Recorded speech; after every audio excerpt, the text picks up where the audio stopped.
حضرت یعقوب ایک نہایت نیک اور صاحب علم نبی تھے۔ وہ لوگوں کو نیکی کی طرف بلاتے اور خود بھی مکمل طور پر اللہ کے راستے پر قائم رہتے۔ ان کے 12 بیٹے تھے، لیکن سب سے چھوٹے بیٹے یوسف سے ان کو خاص انسیت تھی۔ یوسف نہایت خوبصورت، معصوم اور ذہین تھے۔ ان کی والدہ کا انتقال ان کے بچپن میں ہو گیا تھا، جس کی وجہ سے یعقوب ان سے دلی محبت کرتے تھے۔ بھائیوں کو باپ کی یہ محبت کبھی پسند نہ آئی۔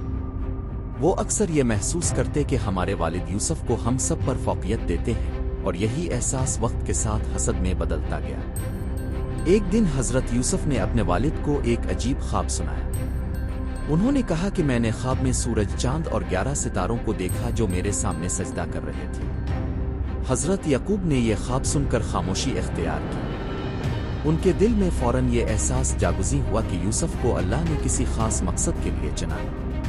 وہ سمجھ گئے کہ یوسف کا مقام باقی سب سے بلند ہونے والا ہے، لیکن ساتھ ہی انہوں نے یوسف کو نصیحت کی کہ یہ خواب اپنے بھائیوں کو ہرگز نہ سنانا، کیونکہ ان کے دلوں میں پہلے ہی حسد کی آگ لگی ہوئی ہے۔ یوسف کے بھائی دن بعدن زیادہ غصے اور حسد میں مبتلا ہوتے جا رہے تھے۔ وہ اکثر آپس میں بیٹھ کر شکایت کرتے کہ یوسف کو ہم پر ترجیح کیوں دی جاتی ہے۔ ایک دن انہوں نے ایک منصوبہ بنایا کہ یوسف کو ہمیشہ کے لیے اپنے راستے سے ہٹا دیا جائے تاکہ باپ کی محبت ان کے لیے رہ جائے۔ کسی نے کہا کہ اسے قتل کر دیتے ہیں، لیکن ایک بھائی نے کہا کہ قتل گناہ ہے، اسے کسی ویرانے میں چھوڑ آتے ہیں۔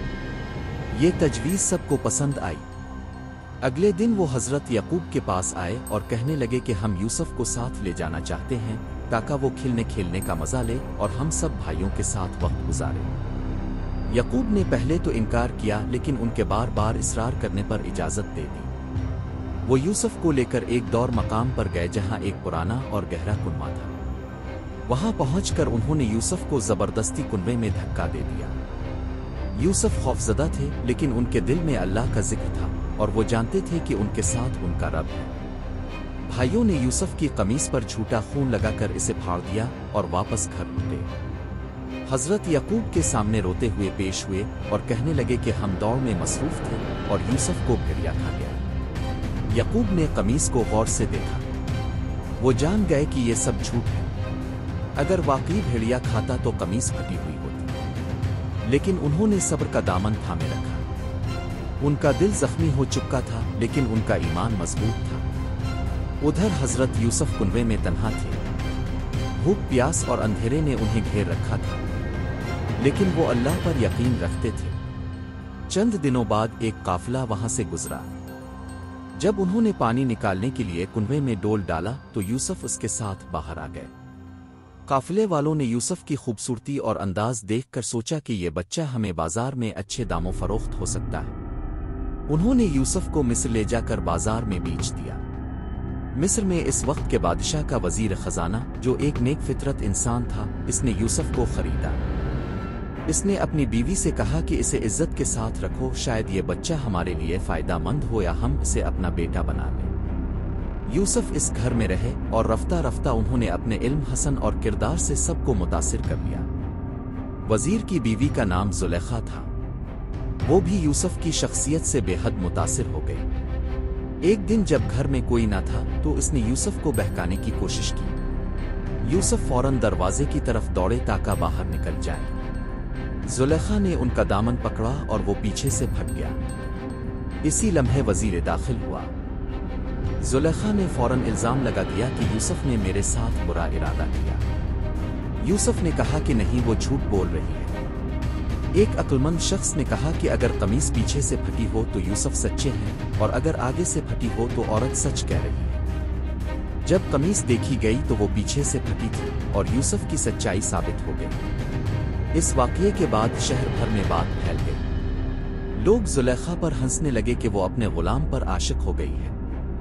اس نے عورتوں کو دعوت دی اور جب یوسف کو ان کے سامنے پیش کیا تو سب نے اپنے ہاتھ کاٹ لیے اور کہنے لگے کہ یہ انسان نہیں بلکہ کوئی نورانی مخلوق ہے۔ زلیخا نے کہا، یہ وہی ہے جس کے لیے میں بے چین ہوں۔ یوسف نے اللہ سے دعا کی کہ قید ہونا گناہ میں مبتلا ہونے سے بہتر ہے، اور یوں انہیں قید کر دیا گیا۔ قید خانے میں بھی یوسف کا اخلاق چمکتا رہا۔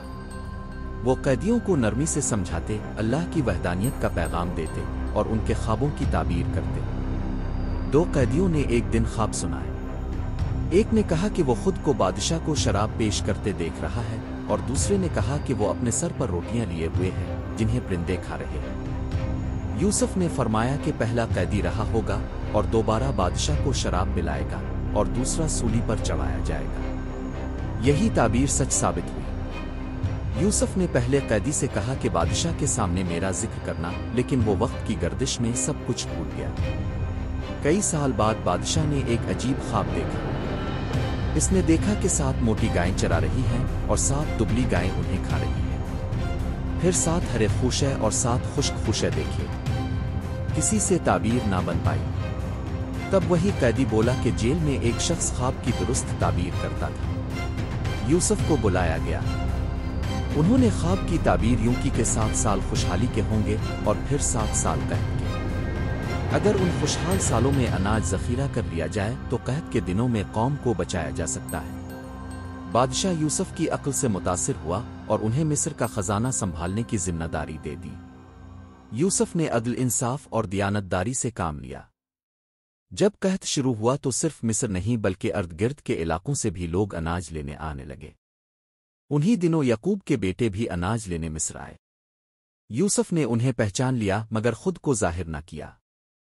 انہوں نے ایک ترکیب کی کہ اپنے بھائی بنیامین کو ساتھ لائیں ورنہ اگلی بار اناج نہ ملے گا۔ بھائی واپس گئے اور والد سے اجازت لی۔ وہ بنیامین کو ساتھ لے آئے۔ یوسف نے اسے اپنے پاس روک لیا۔ جب بھائی دوبارہ آئے تو یوسف نے خود کو ظاہر کر دیا۔ سب بھائی شرمندہ ہوئے۔ یوسف نے فرمایا کہ میں تمہیں معاف کرتا ہوں، اللہ نے مجھے بلند مقام دیا۔ انہوں نے والد کو بلایا اور یعقوب کی بینائی لوٹ آئی۔ پوری فیملی مصر آ گئی اور یوسف کے ساتھ رہنے لگی۔